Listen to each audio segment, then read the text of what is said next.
বিয়ের মাত্র ১ মাস হয়নি, অথচ তাসনিমকে দেখলে মনে হয় ৫ মাসে প্রেগনেন্ট। চারদিকে বিষয়টা নিয়ে অনেক কথা হচ্ছে যে আমি যাকে বিয়ে করেছি সে বিয়ের আগে থেকে গর্ভবতী। সমাজের লোক লজ্জায় মুখ দেখানোটা আমার কাছে কেমন দায় হয়ে দাঁড়িয়েছে। বাচ্চাটা অ্যাবর্শনের অনেক চেষ্টা করেছি, কিন্তু কোনো ডাক্তারই রিস্ক নিতে চায়নি। ডাক্তাররা বলেন এই প্রথমবার দেখলাম ১ মাসের গর্ভবতী কোনো মহিলার পেটের বাচ্চা এর অস্বাভাবিকভাবে বড় হতে থাকে। এদিকে আমি তাসনিমকে ভীষণ ভালোবেসে ফেলেছি। আমি তাসনিমকে যতই বকাঝকা করি না কেন, আমি নিজেই বুঝতে পারছি এখানে তাসনিমের কোনো দোষ নেই। কিন্তু আমার মন আবার বলছে, তাসনিম কি সত্যিই কোথাও কোনো ভুল করেছিল অতীতে, যার জন্য ওর সাথে এমন হচ্ছে বারবার? কই, আমাকে তো কোনো অত্যাচার করছে না। বারবার তাসনিমের সাথে এগুলো কেন হচ্ছে? তাসনিমের নিষ্পাপ মুখের দিকে তাকালে ওকে কখনো দোষী মনে হচ্ছে না, অথচ ঘুরে ঘুরে ওর সাথে অন্যায়টা হচ্ছে। তাসনিমের গর্ভ থেকে জন্ম নেবে, সেটা আসলে কি হবে আমি সেটাই ভেবে পাচ্ছি না। আমরা যে ডাক্তারের সাহায্য নিচ্ছি, উনি তাসনিমকে নাকি বলেছেন এই বাচ্চা কোনো স্বাভাবিক বাচ্চা হবে না। এর যদি জন্ম হয় তাহলে সে আমাদের পুরো পরিবারকে মেরে ফেলবে। এক আত্মার সাথে সহবাসের ফলে জন্ম নেওয়া সন্তান কতটা অশুভ হবে তার বর্ণনা উনি আমাদের দিলেন। এরপর হঠাৎ করেই এমন একটি ঘটনা জানতে পারি, যা শুনে আমি শিউরে উঠলাম। ডাক্তারবাবু তাসনিমকে বলেছেন আমাদের গোরস্থানের কবরের একটি ঘটনা। ওই গোরস্থানের পাশের জঙ্গলে একটি হিন্দু মেয়ে ধর্ষিত হয়েছিল। ওই মেয়েটির আত্মা নাকি মাঝে মাঝে ডাক্তারবাবুর স্বপ্নে দেখা দেয়। উনি তাসনিমকে এমন একটি ঘটনা বলেন যা শুনে আমি আশ্চর্য হয়ে যাই। উনি তাসনিমকে জানান এই শহরে একটি ধর্ষণ হয়েছিল, মেয়েটি হিন্দু ছিল। পৃথিবীর কেউ জানে না সেই মেয়েটির হত্যাকাণ্ডের কথা। ওর আত্মা প্রায় আসে আমার কাছে। তাসনিম ওনাকে প্রশ্ন করেছেন, আপনি কি সত্যি আত্মা দেখতে পান? ডাক্তারবাবু বলেছে, হ্যাঁ, আমি সব দেখতে পাই। মানুষ যা দেখতে পায় না আমি সেটা দেখতে পাই। এসব আপনি বুঝবেন না। গোরস্থানের পাশে যে হিন্দু মেয়েটি ধর্ষিত হয়েছিল সেই ঘটনার পৃথিবীর কেউ জানে না। তাহলে উনি কিভাবে জানলেন? আমার কাছে মনে হলো উনি অনেক কিছুই জানেন, হয়তো আমাদের সাহায্য উনি করতে পারবেন। তাই আমি ওনার সাথে দেখা করতে গেলাম। অফিস থেকে ফিরে সন্ধ্যার পরে বের হলাম হসপিটালে। আমি হসপিটাল করিডোরে গিয়ে বললাম, ২০৬ নম্বরে যে ডাক্তার রামিম সাহেব বসেন, উনি কি এখন ডিউটিতে আছেন? তখন হসপিটাল থেকে আমাকে বলে, ডাক্তার রামিম নামে তো এখানে কোনো ডাক্তার থাকে না। ২০৬ নম্বর রুমে তো ডাক্তার তানিশা রহমান বসেন। আমি বললাম, ২০৬ বাদে অন্য কোথাও কি ডাক্তার রামিমের চেম্বার আছে? তখন আমাকে আবারও কনফার্ম করে জানালেন, ডাক্তারদের লিস্ট দেখালেন, সেখানে রামিম নামে কোনো ডাক্তার নেই। আমি ২০৬ নাম্বার চেম্বারে গেলাম, বললাম আসবো ভেতরে? ভেতর থেকে বলল আসুন। আমি ভেতরে গিয়ে বললাম, আপনি কি ডাক্তার তানিশা রহমান? উনি বললেন, জি আমি তানিশা, ডাক্তার তানিশা। কি সমস্যা বলুন? তখন আমি প্রেসক্রিপশন দেখালাম, দেখুন ২০৬-এ ডাক্তার রামিম বসেন।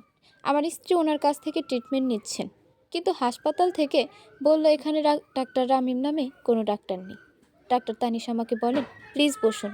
উনি এই হসপিটালের ডাক্তার না, ওনার নিজস্ব একটি হসপিটাল আছে। উনি সেখানে রুগী দেখেন। রুগীগুলো আসে রাত ১২টার পরে। উনি দিনের বেলা কোনো রোগী দেখেন না, বা সন্ধ্যা রাতে কোনো রোগী দেখেন না। সারা রাত রুগী দেখে দিনের বেলা ঘুমান। ওনার রোগীরা সব রাত ১২টার পরে আসেন। আপনাকে ওনার সাথে দেখা করতে হলে রাত ১২টার পরে দেখা করতে হবে। ওনার কথা শুনে আমি বললাম, ওনার নাম্বারটা দিন প্লিজ। ডক্টর তানিশা আমাকে বললেন, ওনার নাম্বার কেউ জানে না। ওনাকে যদি কেউ খুঁজে তাকে উনি নিজেই ফোন করে নেন। ওনার ট্রিটমেন্টে শুনেছি অনেক মানুষ সুস্থ হয়েছেন। আমি তখন বাসায় ফিরে গেলাম। তাসনিমের অবস্থা অনেক খারাপ, বাঁচবে কিনা বলা যাচ্ছে না। আমি রাত 11:30টার সময় আবার বাসা থেকে বেরোলাম। বেরিয়ে হাসপাতালের দিকে রওনা দিলাম। বাড়ির গেট থেকে বেরিয়ে একটি অটো পেলাম। অন্য দিনের থেকে আজকে রাস্তাটা যেন বেশ ফাঁকা। কেমন একটা ছমছম পরিবেশ চারদিকে। ড্রাইভার সোজা রাস্তায় না গিয়ে কেমন একটা জঙ্গলের রাস্তায় ঢুকে গেল। আমি বললাম, আপনি এমন রাস্তায় ঢুকেছেন কেন? উনি আমাকে বলল, চিন্তা করবেন না, অনুর কবরের পাশ দিয়ে তো আর যাচ্ছি না। আমি চমকে উঠলাম অনু নামটা শুনে। আমি বললাম, আপনি অনুকে কিভাবে চিনেন? উনি আমাকে বলেন, আমার এক বোন আছে, অনু, সেদিন মারা গেছে। আমি তার কথা বললাম। আমি একটু নিশ্চিত হলাম। আমি আবার বললাম, 15 মিনিটের রাস্তা, কত টাইম লাগালেন ভাই? অটো ড্রাইভার আমাকে বলল, আপনি রাত 3টার সময় গেলেও ডাক্তারকে পাবেন। অটো ড্রাইভার কিন্তু একটি কথা বলছে না। আবার কেমন একটা সন্দেহ লাগছে, যে রাস্তায় যেতে 15 মিনিট লাগে সে রাস্তা রাত 11:30 থেকে রাত 1:30 বেজে গেছে, কিন্তু সে পথ ফুরায় না। কেমন আঁকাবাঁকা রাস্তায় কোন দিক দিয়ে উনি নিয়ে এসেছেন আমি নিজেও বুঝতে পারিনি। আমি বললাম, আচ্ছা ভাই, আপনি কোন দিক দিয়ে যাচ্ছেন? যে রাস্তা যেতে মাত্র 15 মিনিট লাগে, সেখানে আপনি এত টাইম লাগালেন। তখন আবার কেমন একটা অদ্ভুত কণ্ঠে আমাকে বলল, এ রোডে আমি নতুন, তাই আমি রাস্তাঘাট ভালো চিনি না, ভুল হতেই পারে। এত কথা বলবেন না, বেশি কথা বললে এখনই গাড়ি থেকে নেমে যান। বললাম, এই মাঝরাতে আমাকে এমন নির্জন রাস্তায় নামিয়ে দিলে আমি কোথায় যাব? আর কিছু বলছি না, আপনি চলুন। ড্রাইভার আমাকে বলে, আপনি যে ডাক্তারের কাছে যাবেন, উনি এই জঙ্গলের মাঝেই ক্লিনিক করেছেন। আজ কি প্রাণ নিয়ে ফিরতে পারবো সেই চিন্তা হচ্ছিল আমার। হঠাৎ করেই গাড়ির সামনে একটি লোক দাঁড়িয়ে পড়ল। সাদা ধবধবে কেউ হেঁটে যাচ্ছে।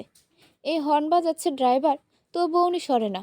লোকটা পেছন ফিরে তাকাতেই এত বিভৎস রূপ দেখলাম, প্রাণটা বেরিয়ে যাচ্ছিল আমার। অথচ ড্রাইভারের মাঝে এক বিন্দু ভয়ের চিহ্ন নেই। ড্রাইভার আমাকে বলে, এসব এর মাঝেই বসবাস, আমার ভয় কিসের? এই যে নামুন আপনার হসপিটালে, বড় করে লেখা অনুরিমা হসপিটাল। অনু নামটা দেখেই পুরনো কিছু মনে পড়ে গেল আমার। আচ্ছা, অনুর সাথে তাসনিমের কোনো যোগাযোগ ছিল না তো? আমি হসপিটালে প্রবেশ করলাম রাত 3:30 বাজে। কোথাও কোনো রোগী নেই। পরিবেশটা কেমন থমথমে, চারদিকে ঝিঝি পোকা ডাকছে। হসপিটালে পা দিতেই দেখি রক্ত গড়িয়ে আসছে। মনে হচ্ছে সদ্য কারো লাশ পড়েছে। রক্ত ধরে এগিয়ে গিয়ে দেখি আমার বাবার গলা কাটা। কিছুক্ষণ আগেই বাবাকে কেউ কেটে ফেলেছে। বাবার গলা কাটা লাশটা দেখে সেখানে জ্ঞান হারিয়ে পড়ে যাই আমি। তারপর কি হয় আমার হুঁশ থাকে না। যখন আমার জ্ঞান ফেরে আমি জানতে পারি যে গোরস্থানের পাশে আমি অজ্ঞান হয়ে পড়েছিলাম। আর গোরস্থানের পাশেই বাবার লাশ পেয়েছে এলাকার মানুষজন। পুলিশ এসে তদন্ত করেছে, কিন্তু এটাকে কোনো সাধারণ খুন বলে মনে করেননি তারা। গলা থেকে মাথাটা আলাদা করা হয়েছে, চোখ দুটো তুলে ফেলা হয়ে, হাতের আঙুলগুলো সব কুচি কুচি করে কেটে ফেলা, মাথা থেকে বারবার বরাবর, কপাল থেকে নাক বরাবর শুরু করে, ঠোঁট থেকে শুরু করে গলা থেকে পেটের নাভি পর্যন্ত নামিয়ে আনা, পেটের নাড়ি ভুঁড়িগুলো সব বের করা। এমন ভয়ঙ্কর মৃত্যু কোনো মানুষের হতে পারে তা কখনো দেখিনি, চোখে দেখিনি। অদ্ভুত ব্যাপার, গতকাল হসপিটালে যাচ্ছিলাম আমি ডাক্তারের কাছে। তারপর সারা রাত আমার সাথে খুব অদ্ভুত অদ্ভুত ঘটনা ঘটল। অবশেষে যখন হসপিটালে পৌঁছালাম তখন বাবার লাশ পেলাম ওখানে। তারপর আমি গোরস্থানের পাশে কিভাবে পড়লাম? আমি যখন পুলিশকে এই ঘটনা খুলে বললাম, তখন পুলিশ আমাকে বলল, চলুন কোথায় সে হসপিটাল, আমরা ইনভেস্টিগেশন করব। কয়েকজন পুলিশকে সাথে নিয়ে সেখানে গেলাম, কিন্তু কোথাও কিছু নেই। পুলিশ আমাকে বলল, প্রচণ্ড ভয় পেয়ে আপনার মাথা নষ্ট হয়ে গেছে, দেখেন তো এখানে কিছু আছে কিনা। দিনের বেলায়ও বাগানটা কেমন গম্ভীর হয়ে আছে, অন্ধকার যেন চারদিক থেকে গিলে খাবে। দিন দিন কেমন অস্বাভাবিক হয়ে যাচ্ছি আমি। আমার সাথে যেগুলো ঘটছে তাতে কোনো মানুষের সুস্থ থাকার কথা না। আমি বুঝতে পারছিলাম মৃত্যু আমার সাথেই আছে, কিন্তু আমাকে একেবারে মারতে চায় না। আমাকে কষ্ট দিয়ে রোজ ভয় দিয়ে দিতে দিতে দিতে মারবে। পুলিশের সাথে বাগান থেকে ফিরে আসছিলাম আমি। হঠাৎ দেখি বড় একটা গাছের আড়ালে কেউ একজন দাঁড়িয়ে আছে।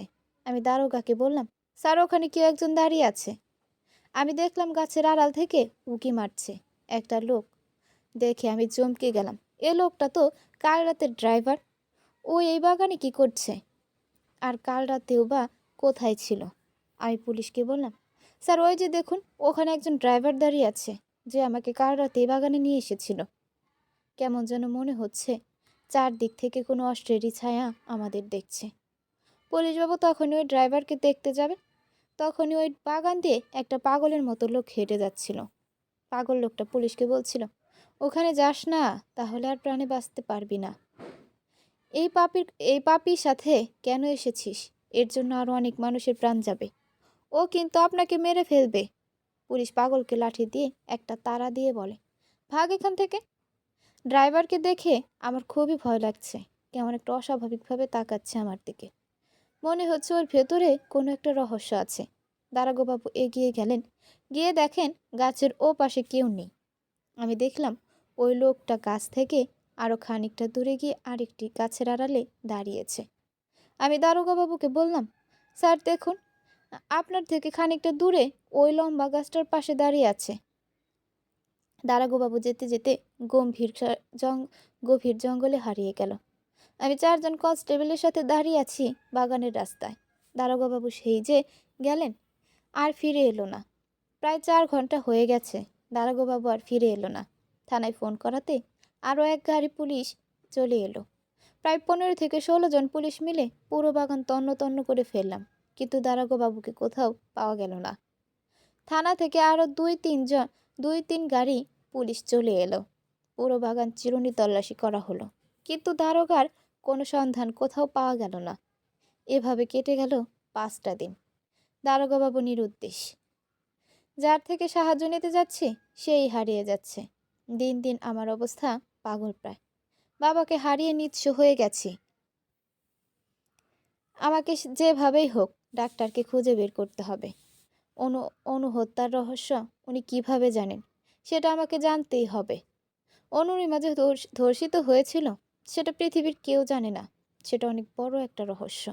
কিন্তু এই ডাক্তারবাবুর সাথে অনুর কী রিলেশন ছিল যার জন্য উনি অনুর ব্যাপারে এত কিছু জানেন?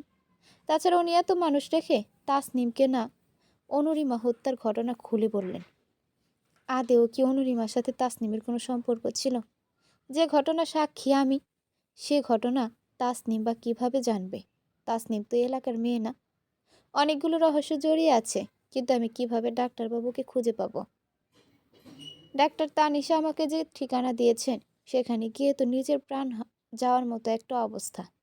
ডাক্তার তানিশা কি আমাকে ভুল ঠিকানা দিয়েছিলেন? আমি আবার হসপিটালে গেলাম। গিয়ে ডাক্তার তানিশার খোঁজ করলাম, কিন্তু ডাক্তার তানিশা আজকে ছুটিতে আসেনি। কোনো কিছুর কোনো উপায় না পেয়ে বাড়িতে ফিরে এলাম। তাসনিমকে অসুস্থ লাগছে। দিন দিন তাসনিমের কন্ডিশন খারাপ হচ্ছে। 2 দিন পরে খেয়াল করলাম তাসনিমকে অনেকটা ভালো দেখা যাচ্ছে। আমি বাড়ি ফেরা মাত্রই তাসনিম আমাকে বলে, জানো আজ ডাক্তারবাবু এসেছিল। উনি আমার অনেক ট্রিটমেন্ট করেছেন। ওনার দেওয়া ওষুধ খেয়ে নিমিষের মাঝে আমার অনেকটা সুস্থ লাগছে। তাসনিমের কথা শুনে আমি আরও চমকে গেলাম। যে ডাক্তারকে কাল রাত থেকে আমি খুঁজে বেড়াচ্ছি, যাকে খুঁজতে গিয়ে বাবার প্রাণ গেল, সে আজ আমাদের বাড়িতে এসেছিল। আজ বাড়ি থাকলে ডাক্তারের সাথে দেখা হয়ে যেত। এভাবে প্রায় দিনই ডাক্তারবাবু আমাদের বাড়িতে যাওয়া আসা করছেন, তাসনিমকে চিকিৎসা করছেন। অথচ আমার সাথে একদিনও তার দেখা হচ্ছে না। আমি হাজার চেষ্টা করেও ডাক্তারবাবুর সাথে দেখা করতে পারছি না। আমি যদি 2 মিনিটের জন্য বাথরুমে যাই, তখন ওই 2 মিনিটের মাঝেই ডাক্তারবাবু আমার বাড়িতে চলে আসে। আমি তাসনিমের কাছে শুনলাম যে, আচ্ছা ডাক্তারবাবু দেখতে কেমন, তার কোনো ছবি আছে? তাসনিম আমাকে বলল, আমি কি ডাক্তারের ছবি তুলেছি কখনো যে ছবি থাকবে? আমি তাসনিমকে বললাম, ডাক্তার ঠিক কখন কখন আসে তুমি বলতে পারবা? তাসনিম আমাকে বলে, আমি বুঝি না, যখনই আমার একটু খারাপ লাগে তখনই চলে আসেন। আমি তাসনিমকে বললাম, কাল যখন ডাক্তারবাবু আসবে তুমি ওনার বেশ কয়েকটা ছবি তুলে রাখবে, ঠিক আছে? আমি মনে মনে ভেবেছি ডাক্তারের ছবি দেখে ওনার পরিচয় খুঁজে বের করবো আমি। পরের দিন রাতে তাসনিম আমাকে বলল, আজ আমি ডাক্তারবাবুর ছবি তুলে রেখেছি দেখো। তাসনিম আমার হাতে ফোন দিল। আমি দেখলাম কেউ নেই। আমি বললাম, কই তাসনিম, কোথায় ছবি? তাসনিম বলল, কেন, আমি 7টা ছবি তুলেছি, ভালোভাবে দেখো পাবে। ক্যামেরা ফাঁকা, কোথাও কোনো ছবি নেই। তাসনিমকে বললাম, ফাজলামো পেয়েছো, কোথায় ছবি দেখাও। তাসনিম আমাকে বলে, দেখো, আমি ড্রেসিং টেবিলের সামনে থেকে ছবি তুলেছিলাম। আমি খেয়াল করলাম ড্রেসিং টেবিলের ছবি ঠিক আছে, কিন্তু আর কারো ছবি নেই। তাসনিম কি অসুস্থতায় ভুল করে ফেলেছে? আমার কাছে আবারও গাঢ় রহস্য লাগলো। এই ডাক্তার অনেক কিছুই জানে, কিন্তু কিছুতেই আমার সামনে আসছে না। রাতে টিভি অন করলাম। হেডলাইনে দেখাচ্ছে, ডাক্তার দলের হাতে খুন হয়েছে থানার দারোগা শফিক রহমান। শফিক রহমানকে গলা কেটে পাশের ব্রিজের পাশে ফেলে রেখেছে, আর শরীরের বিভিন্ন গুরুত্বপূর্ণ জিনিস তারা নিয়ে গেছে, যেমন তার 2টা চোখ, কিডনি, এগুলো কিছুই নেই। বীভৎসভাবে তাকে খুন করা হয়েছে। আমার শরীরের লোম শিউরে উঠল। যে দারোগা আমাকে সাহায্য করতে এসেছিল সে এভাবে মারা গেল। ওই ড্রাইভারের সাথে কোথায় গেল দারোগা বাবু? গভীর জঙ্গলের মাঝে এমন কি আছে যার জন্য কেউ বাঁচতে পারছে না? আমি কোনো কিছু না ভেবেই এই সমস্যা থেকে বেরোতে পারছি না। যার সাহায্য নিতে চাচ্ছি সেই হারিয়ে যাচ্ছে। আমার জীবনটা অসহ্যময় হয়ে উঠেছে। 2 দিন পরে ভাবলাম আমি যেভাবেই হোক তানিশার খোঁজ নিতে হবে। তানিশার হসপিটালে আসে না। অবশেষে দেখা পেলাম তানিশার।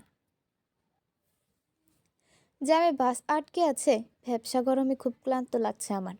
ঘামে পুরো শরীর নিয়ে একাকার অবস্থা।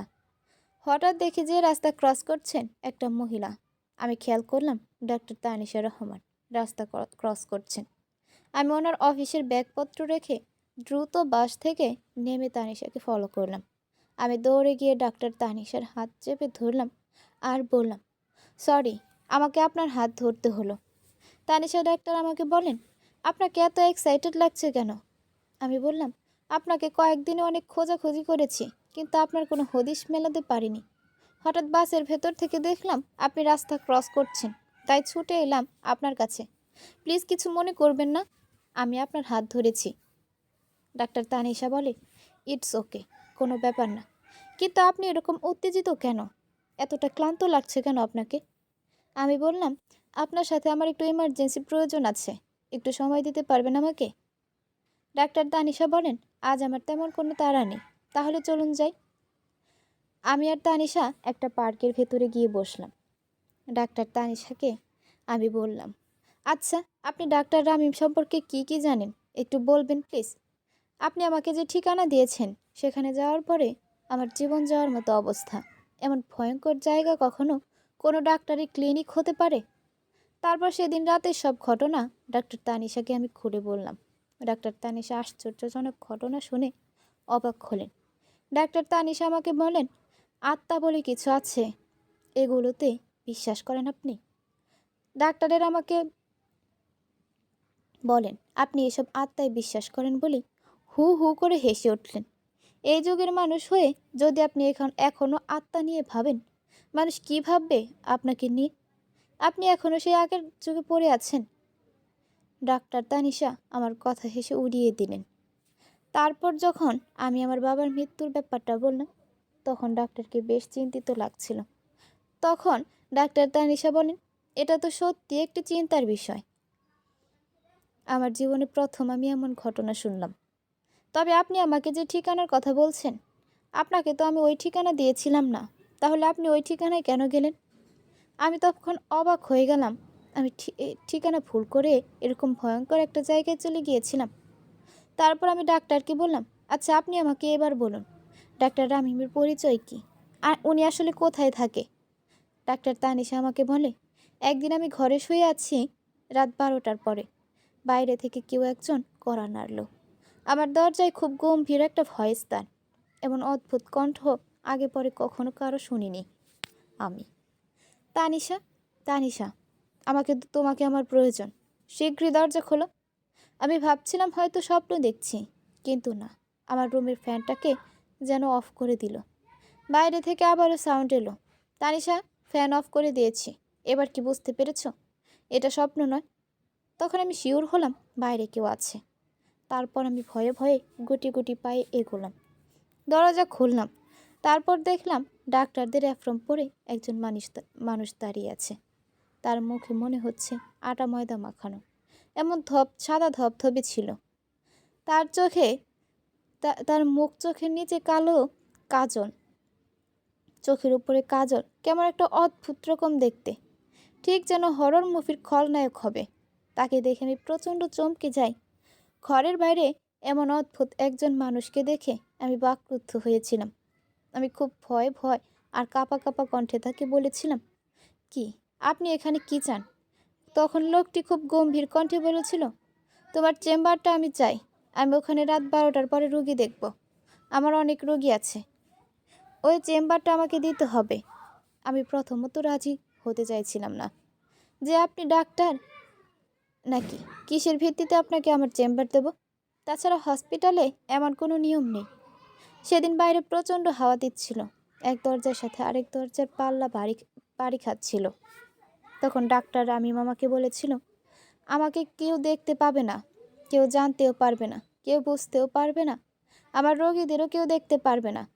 আমি জিজ্ঞেস করেছিলাম, আপনি পেশাদারি ডাক্তার কি না?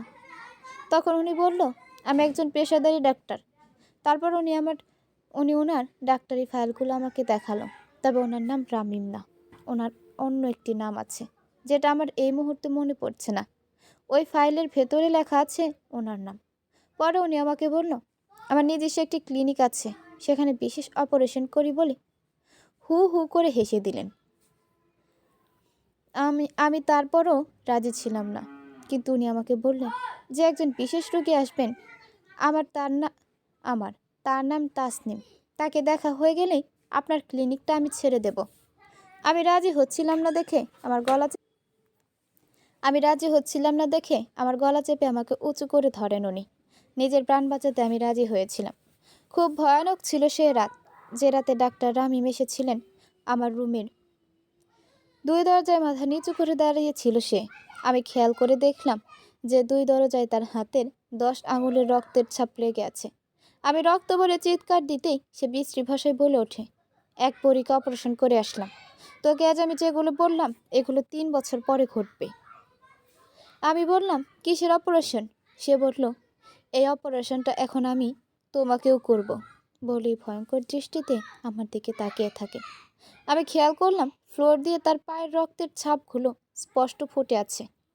আমি রক্ত থতো মতো গলায় বলতেই ডাক্তার রামিম আমাকে বলে, রক্ত নিয়ে এইসব অপারেশন আমার। সেদিন রাতে ডাক্তারের হাতে ছিল একটা ছুরি, আর একটু হলেই গলা কেটে দিত আমার।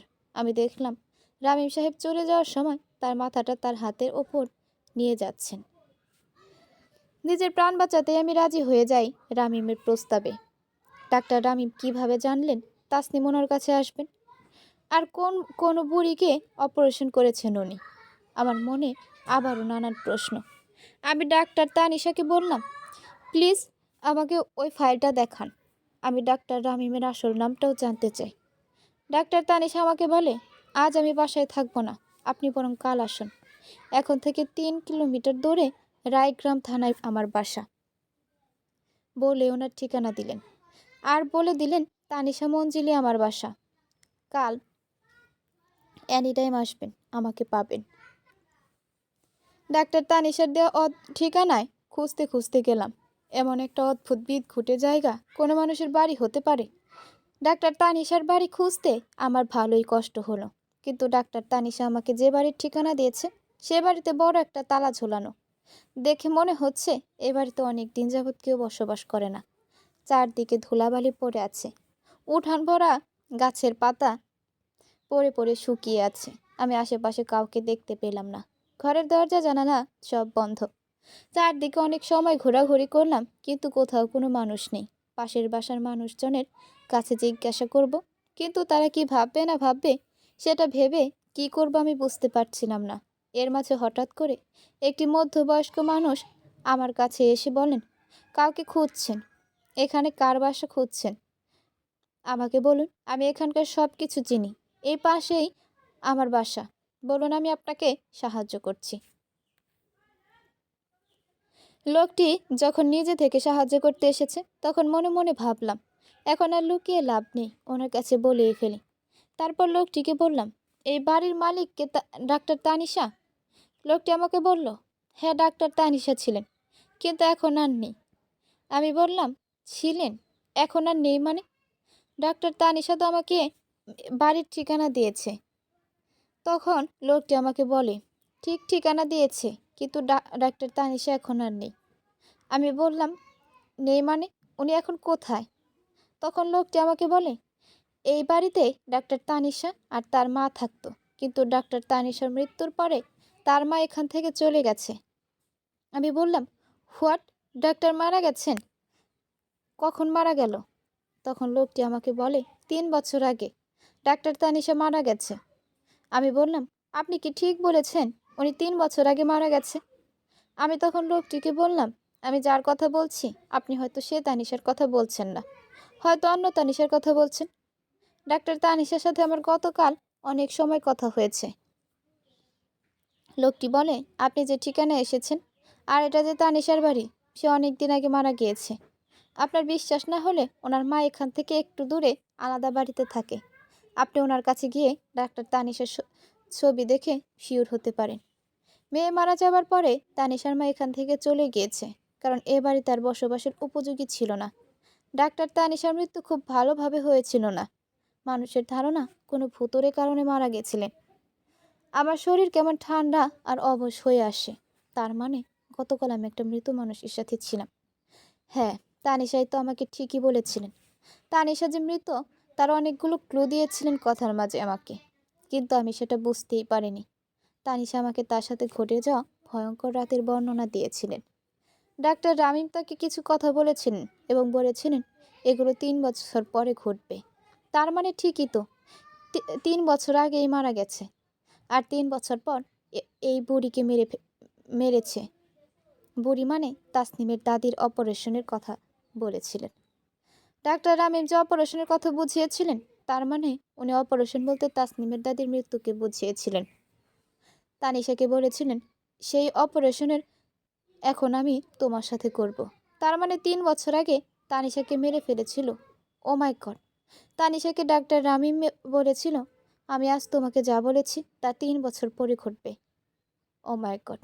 এত কঠিন ছিল তানিশার কথাগুলো। তানিশা হয়তো কোনোভাবেই আমাকে সাহায্য করতে চাইছে।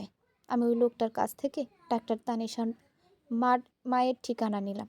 ডাক্তার তানিশার বাড়িতে গেলাম। অনেক সময় ডাকাডাকির পর একজন মহিলা দরজা খুলেন। আমি বললাম, আপনি কি তানিশার মা? তখন মহিলাটি বলে, এত বছর পরে আমার মেয়েকে খুঁজতে এসেছে। কে তুমি বাবা? তখন আমি বললাম, আমি তানিশার পরিচিত। তানিশার মা আমাকে ঘরের ভেতর ডেকে নিয়ে গেল। আমি দেখতে গেলাম তানিশার অনেকগুলো ছবি ঘরে। আমি শিওর হলাম এটাই তানিশা। আমি তানিশার মাকে বললাম, তানিশা কি সত্যি মারা গেছে? তানিশার মা হু হু করে কেঁদে দিয়ে বললেন, হ্যাঁ, সেদিন রাতে আমার মেয়েকে মেরে ফেলেছিল। আমার বাড়িতে সেদিন খুব ঝড়ো হাওয়া বইছিল। সব গাছপালা ভেঙে ঘরের উপর পড়ছিল, কিন্তু আশেপাশে কোথাও সেই ঝড় বাতাস বইছিল না। এক ভয়ঙ্কর অতৃপ্ত আত্মা আমার মেয়েকে ডেকে তুলেছিল, তারপর আমার তানিশাকে মেরে ফেলেছিল।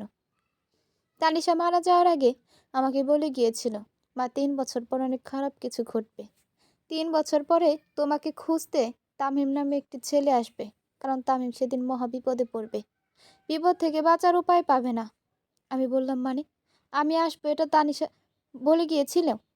তানিশার মা বলে, তুমি আসবে এটা তানিশা আমাকে বলে গিয়েছিল। আমি বললাম, তানিশা আর কি কি বলেছিল আন্টি?